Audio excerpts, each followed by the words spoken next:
Hey guys, it's Ruby with Valhalla Organics, and I've had kind of a scary week. Got stung a bunch of times, including in my face, and so I'm nervous, but I'm getting back on the horse and I'm gonna go give these bees some sugar syrup. So wish me luck, hope it goes well. If you've been following along with our prior videos, you'll know that whenever I work with the bees, I'm always fully suited. And when I go to do tasks in the apiary, I typically wear a veil that covers my head. But on this particular day, all I was doing was walking to the mailbox, and that happens to take me past the apiary. I paused for a moment just to take a peek at things. I was not even that close to the hives, and out of nowhere, one bee just came up and got me right in the face, right under my eye. So it was very surprising and scary and certainly derailed my plans for that week. Within the first few minutes, it was very painful, starting to get red and starting to swell up pretty good. So I've never been stung in the face before. I really wasn't sure what to expect, and it was about as dreadful as you can imagine it might be. There was a lot of pain, a lot of soreness, a lot of itching.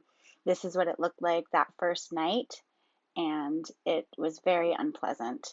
I used a lot of ice, I used a lot of Benadryl. This was about 2 or 3 days post sting, and this was the worst that it got. We had just ordered a new game camera for the apiary because last week we had an incident where part of the fence was knocked down and we had no idea what type of animal had done it. Since Chris is allergic to bee and wasp stings, this was not a task that he could step in and take over for me. So the very next day after getting stung, I had to go out to the apiary, and whereas I normally would have just worn a veil for a task like this, I certainly put on my full suit. And as you can see from the picture that the game camera took when I was installing it, I was very, very nervous. I also think it's kind of funny that the camera only captured my good eye. Now that the camera is installed and working, we actually do have our theory confirmed that it was not a bear, it was a deer. The day after that, when I went to check the mail, I wore my veil, my hoodie, and my fleece pants just to feel a little more confident walking past the hives. Heading down to the apiary in a moment, and all I'm really doing is moving a stick that fell in front of the game camera, but I'm still gonna suit all the way up, and I thought you guys might like to see my super cool outfit for beekeeping. So I have a full suit with a hood. The suit is ventilated, so it has multiple layers of mesh that make it very difficult for the bees to sting through. Now, fingers crossed, this remains true in the future, but I've never actually been stung through this particular suit. I have been stung through a couple of my other suits. Zips up the front. I like to wear this super stylish visor. That just keeps the front of the veil from going, smushing onto my face and letting them be able to sting through it. Super stylish, right?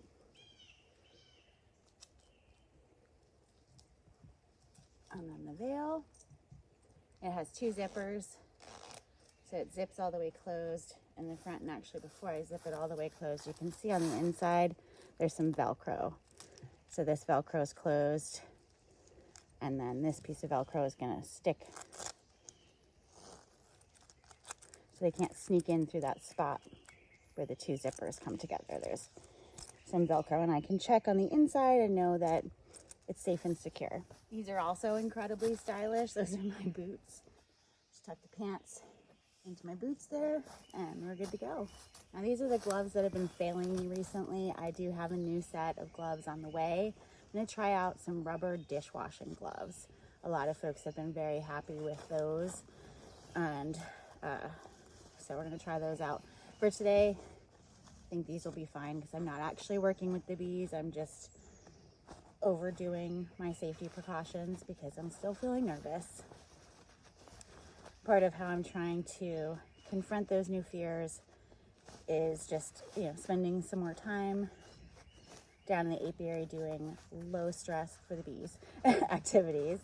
And so I'm not too worried about getting stung through these. I've also made it kind of a point to make sure that my jacket is going all the way down to my wrist, because this little ventilated area is really nice for the breeze to get in, but it also allows the bees to sting me. So, all right, we're all ready to go, and we'll see how it goes out there.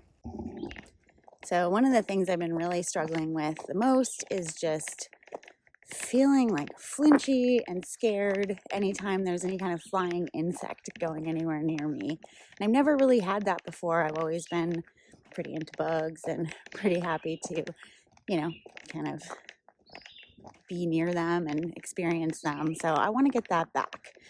So here we are at the apiary. I've chosen a nice cool morning. The bees aren't flying too much. And all I'm going to do is walk up that fence line to the camera and move a big stick that fell in front of the camera. So first I'm going to turn the fence off so I don't zap myself. And here I go.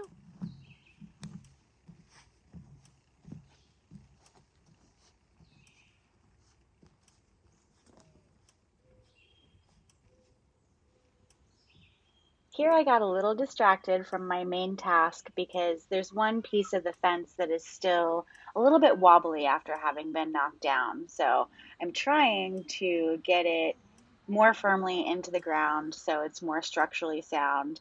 I did have one bee come out and check me out while I was doing this, so I felt a little bit of fear, but I reminded myself I'm fully suited. It's only one bee. I'm here to do a job. And I moved on to getting what I thought was a big stick out of the way of the camera. And one funny thing about perspective is on the camera, it looked like a huge, huge tree branch, but it actually was just a little twig. Here I've just paused quickly to observe the bees flying in and out, give myself a little bit of extra time to just be in their vicinity, take some deep breaths. On my way back, I realized that what I had done with this fence post had actually not improved the situation and had indeed made it slightly worse. So I've sped up this part of the video because it's a little bit boring, but I did manage to get that fence post back into the ground in a way that's going to be much more structurally sound. So far, only one bee was interested in me at all, so that's a great thing for me to tell my anxiety. I don't see anything else out here that immediately needs any attention, so I'm going to turn the fence back on and count this as a huge win. Thank you for coming along with me on this journey. I really appreciate it. Actually, having you guys to share this journey with has made me more brave. I think if I was just experiencing this completely in private without you guys to share it with, I might be a little bit more of a fraidy cat and a little bit less brave to get back on the horse here. I really hope you're loving these videos as much as I'm loving making them for you and sharing our whole life with you, the bees and the farm and everything that we've been working on here.